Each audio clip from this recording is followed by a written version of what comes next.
Oi, segundo médio! Bom, hoje nós vamos falar sobre uma nova perspectiva da arte. Nós vimos até então a arte americana dos anos 60, então agora vamos explorar uma outra vertente artística, que é a Semana de Arte Moderna de 22, aqui em São Paulo. Bom, o primeiro fator que a gente tem que entender é que a Semana de 22 foi um grande marco na arte, mas naquele período não foi tanto assim. Muito pelo contrário. Foi muito criticado, mas foi criticado num nível absurdo.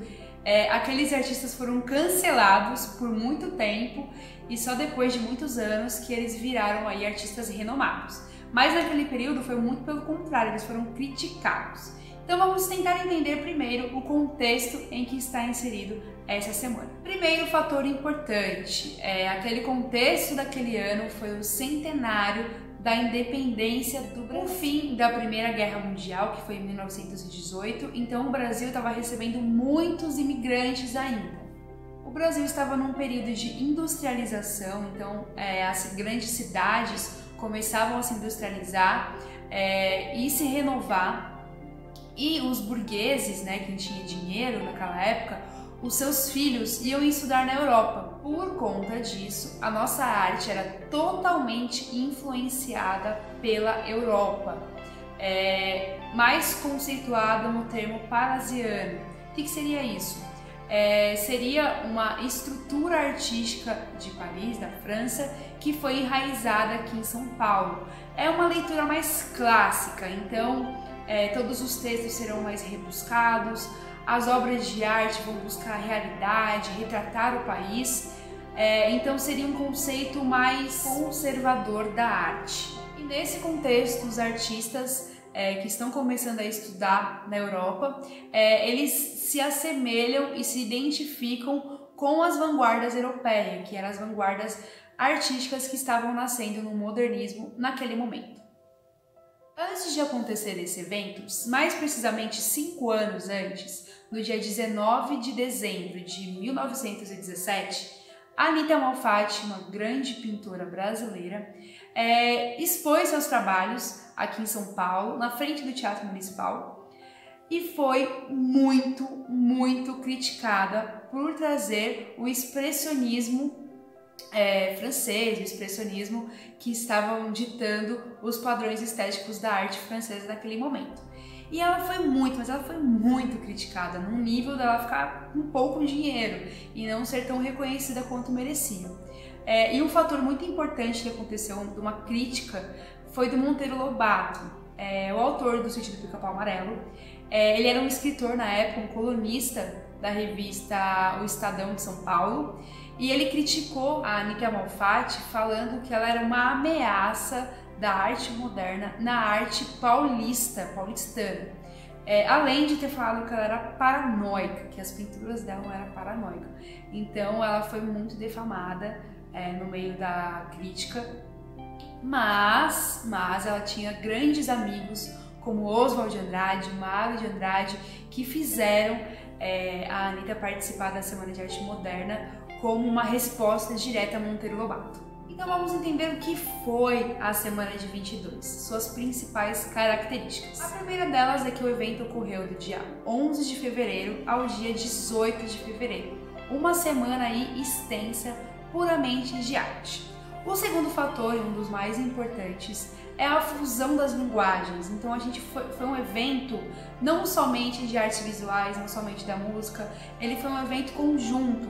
Então a gente tinha declamações de poemas, música e também tinha os quadros expostos nos saguões. A grande ruptura do parnasianismo, que é essa arte mais acadêmica, essa arte mais conservadora, conceitual. Então eles queriam quebrar, muito parecido com também que fizeram os impressionistas. Então eles queriam quebrar essa dinâmica da classe conservadora. Embora esses artistas tinham forte influência nas linguagens artísticas europeias, eles sentiam a necessidade de colocar a essência do brasileiro em suas pinturas. Por isso que a gente vê muitos retratos dos artistas modernistas abordando temas do cotidiano, temas brasileiros, temas regionais e até como se fosse uma espécie de marco fotográfico artístico. Então, ao invés deles abordarem essa estética mais acadêmica, eles faziam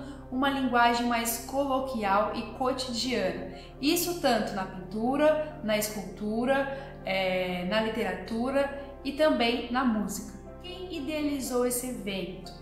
O grande articulador foi o Oswald de Andrade, o Mário de Andrade. E como que eles conseguiram, né, um teatro municipal, um lugar tão aclamado? Na verdade, esses artistas, eles tinham um dinheiro, eram filhos de... Naquela época estava acontecendo o café com leite, então São Paulo estava em grande ascensão, assim como Minas Gerais, em relação ao café, à exportação de café. Então eram artistas ricos, que tinham dinheiro e também tinham contatos. Então ele entrou em contato com o governador de São Paulo e conseguiu fazer essa exposição no Teatro Municipal, com essa articulação do poder. Outro fator muito importante é que esses artistas se julgavam futuristas.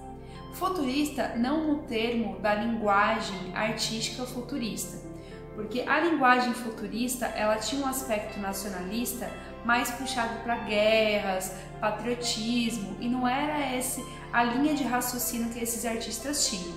Eles tinham mais uma linha de ascensão às novas vertentes que podiam surgir. Então, uma nova maneira de se ver a arte. Só que isso foi propagado de uma maneira diferente na mídia. Então, muitas pessoas criticavam o fato de eles se julgarem futuristas. Eles tentaram explicar, argumentar, muitas vezes contrapor alguma nota que saía no jornal, mas isso ficou muito evidente na época e foram muito criticados por isso. Outro fator também esses artistas eram muito progressistas, então eles queriam transformar a arte, mudar totalmente aquele padrão que tinha estabelecido. E durante essa semana, quem consumia aquela arte são pessoas conservadoras. Então você está propondo uma prática, uma linguagem totalmente progressista num meio de conservadores. Então o que aconteceu? Nem tudo são flores.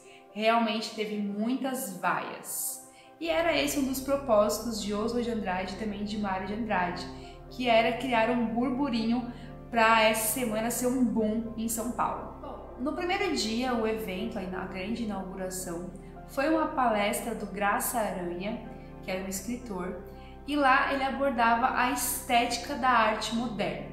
E depois disso teve a exposição com as obras e também algumas apresentações musicais. Esse dia foi totalmente tranquilo e sossegado. Já no segundo dia teve uma palestra do artista plástico e também escritor Minotti Delpicchia. E depois disso teve um recital de um poema chamado Sapos, do Manuel Bandeira, que não estava presente porque ele estava com uma tuberculose e não pôde estar naquele momento. E aí, Ana de Carvalho recita esse poema. E esse poema tinha uma dura crítica e severa ao sistema vigente de arte daquele momento, que era o parnasianismo. E aí, as pessoas começam a vaiar de uma forma extrema. Eles começam a imitar cachorro, a imitar cavalo, começam a fazer um barulho assim estrondoso e horrível. Causou muita indignação do público, muita mesmo. Já no terceiro dia, o teatro estava bem vazio, poucas pessoas, teve uma apresentação musical do Vila Lobos e também teve um fato engraçado até. Ele estava com um carro no pé e algumas pessoas achou que ele estava servindo de maneira afrontosa, porque ele foi com um sapato num pé e um chinelo no outro. As pessoas até comentaram isso. Nossa, ele foi de chinelo porque ele é modernista, então eles criavam toda uma ideia só porque o artista estava com um carro no pé.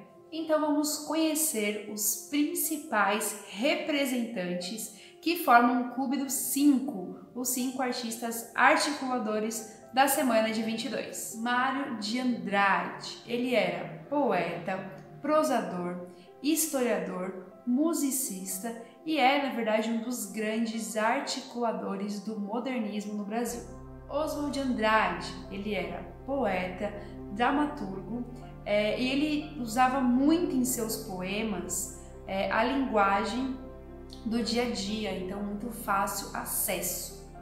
Minotti Del Picchia, ele era escritor, político e também pintor. Nas suas pinturas ele abordava muito a temática brasileira.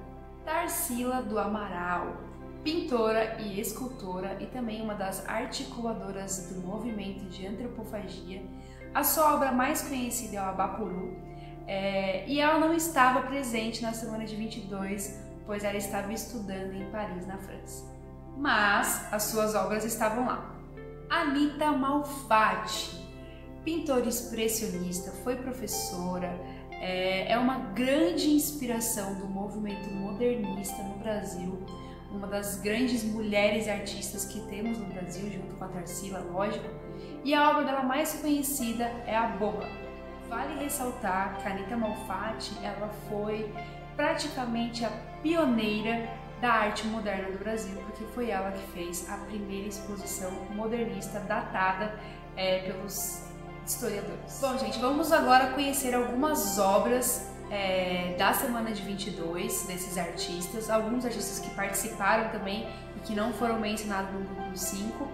E também eu vou deixar na plataforma o Poema do Sapo, que foi divulgado e foi vaiado, algumas músicas também do Vila Lobos, toda essa semana que foi tão artística para vocês conhecerem um pouquinho dela. De Cavalcante, John Graz,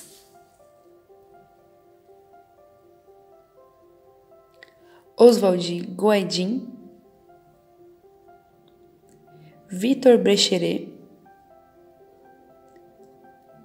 Tarsila do Amaral na sua fase pós-impressionista, Anita Malfatti,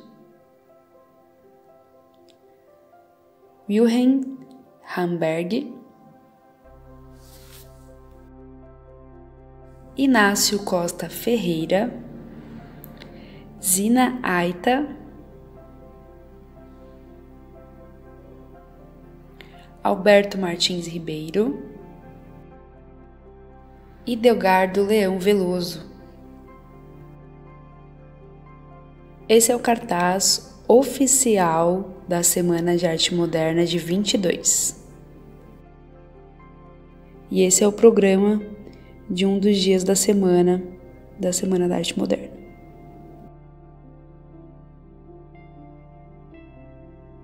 Bom, gente, é isso. Se vocês tiverem alguma dúvida, mandem no e-mail que eu respondo rapidinho para vocês. Tudo bem? Beijos e até a próxima aula.